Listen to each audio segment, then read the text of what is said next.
Meron po tayong sirang electric kettle din mga kapartner. Tinanggal na natin yung cap niya. Tsaka ito naman yung ilaw niya. Hindi po natin ito aalisin. Pagka buo pa yung itong switch, mamaya iilaw po itong ilaw natin. Pag isinaksak natin. Pagka ito naman ay sira, syempre hindi po ito iilaw. Wala kang ilaw makikita din. Mamaya malalaman natin. May una po tayong gagawin din o unang step. Ito po yung tatanggalin natin. Dalawang linya lang po ito kapartner, tapos ito naman yung kabila. Napakasimpleng gawin mga kapartner. Hugutin mo lang yung dalawang connection, yung mga terminal nila. Ito na hugot na natin, tapos yung kabila naman ito.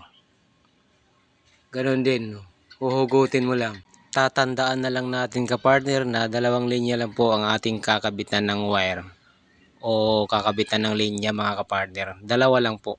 Ang second step mo naman na gagawin, ito, tatanggalin po natin itong wire niya. Kasi ito yung gagamitin natin para doon natin ikabit sa dalawang wire na tinanggal natin kanina o hinugot. Baka itatanong mo sa akin kapartner kung maglalagay ba tayo ng fuse. Ang sagot ko po ay hindi na po natin kailangan yung fuse. Kasi lahat ng electric kettle ay wala pong fuse. Kahit anong klaseng electric kettle. Wala po itong mga fuse. Kaya okay lang na hindi natin lagyan ng fuse. Pagka ikaw naman ay nakaluwag-luwag, pwede ka naman umorder sa online shop. Kahit ilang fuse yung orderin mo. Walang problema. Pero pagka dito mo gamitin, kailangan lang ng isang fuse. Kahit mga 10 ampere. Ito po yung madalas nasisira mga kapartner. Yung bilog na to. Hindi ko na po ito ipapaliwanag sa iyo kapartner kasi ito po hindi na po natin ito gagamitin. Itatapon na po natin ito dahil wala na po itong silbi. Pagka ikaw ay nasa probinsya, ito po ang gagawin mo kapartner. Kukunin mo lang yung wire nito. Huhugutin mo lang siya, yung dalawang terminal niya. Marami nito sa online mga kapartner. At mabilis mo lang ito ma-order pagka nasa kabayasnan ka. Pero pag nasa probinsya ka, mas mahirap kasi baka matagal dumating. At saka kung wala kang analog tester, ito na lang talaga ang pinaka-basic na gagawin mo. Lalong-lalo na kung kaping-kapi ka na. Tapos wala kang pambili ng electric kettle mga kapartner. Siyempre bago yon. Ito luma. Wala tayong pera. Kaya basic na basic po ito para sa'yo. Sundin mo lang ang video mga kapartner. Tiyak ay makukuha mo. Dalawang linya lang po ito kapartner, magkabilaan. Dito po natin ito idudugtong. Siyempre tatanggalin po natin itong terminal niya para maidugtong natin ng maayos. Pagka halimbawa kapartner na wala itong wire niya, pwede ka naman bumili ng wire. Ang sukat ng wire ay number 14 mga kapartner. Yung automotive wire lang kapartner. Hindi yung pambahay kasi yung sa bahay malaki po yung number 14. Yung pang automotive wire lang kapartner, kung may motor ka, silipin mo yung mga wire ng motor mo.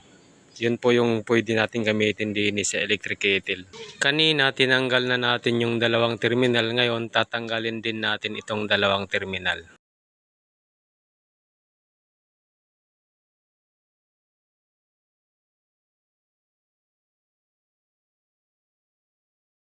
Siyempre ka-partner, pagka natanggal mo na, pwede mo na siyang balatan magkabilaan mga ka-partner.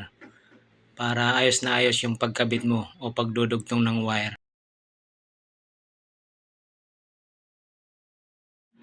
Dini ka-partner ay maglalagay po tayo dini ng butas para dito natin isusuot yung wire.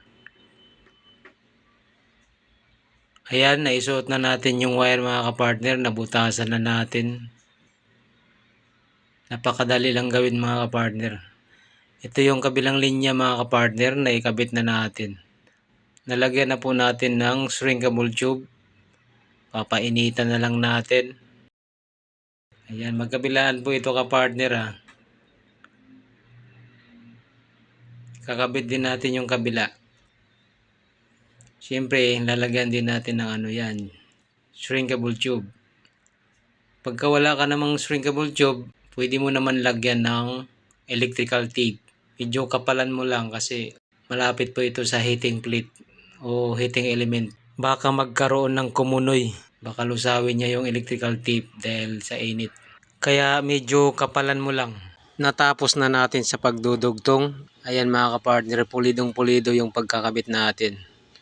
Itong linyang itong mga kapartner, galing po ito sa switch. Tapos yung kabila naman galing po sa heating plate. Ayan yung pinakapuno natin mga kapartner. Dito po nanggagaling yung isang linya. I-fix mo lang siya ng maayos at kailangan hindi maluwag. Ito na yung ilaw natin, wala po tayong ginalaw din, wala po tayong pinutol. Kaya ibabalik po natin ito mamaya kung saan siya nakapwesto. Ang isang linyang ito ay nanggagaling sa switch. Galing po siya sa loob kung saan yung switch. Pupunta siya sa labas. Tapos ito naman yung pinakapuno. Nakakabit naman po ito sa kabilang terminal ng heating plate. Kaya isa lang ang linya niya. Tumungo siya sa switch tapos lumabas. Nagkaroon lang siya ng switch. Ibabalik na po natin yung ilaw niya. Baka mamaya sabihin na naman na ay ang haba, ang daming proseso, ang daming kuskus balongos. Maraming magrereklamo sa ating video mga kapartner. Kaya wag na natin ito patagalin, ilalagay na natin yung ilaw. Tapos ilagay na rin natin yung cup, yung takip niya sa puwitan. Kanina yung isang bilog hindi natin nagamit, pero yung isang bilog din ay nagamit natin kasi siya po ang kinakapitan ng screw type. Siya po ang nagbigay tibay. Ito po yung tinutukoy ko kapartner. Diyan po nakakapit yung screw type natin. Ngayon kapartner, para malaman natin na legit ito, lalagyan po natin ng tubig dahil ititesting na natin. Huwag lang natin punuin kasi hindi pa naman tayo magkakape.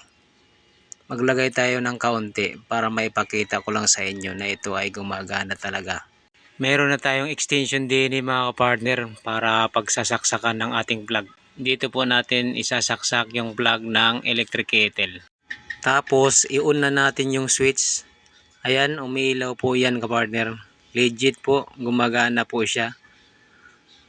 Off, on, ayan naka-on, off, on. Ayan, on-off siya mga kapartner. Nagana siya. Kumukulo na po. Ganyan lang. Pag nag-direct tayo ng electric kettle mga kapartner. Para iwas sa gastos. Ganito lang po ang gagawin natin. Lalo na sa mga probinsya. Kung bago ka pa lang kapartner sa ating channel, please subscribe, like, and share. And pakiclick na rin ang ating notification bell para isa ka sa maging updated sa ating mga bagong upload. Ayan, kulong-kulo. Maraming salamat sa iyo kapartner sa panonood. Maraming salamat sa iyong support. Sana po ay don't escape my ads.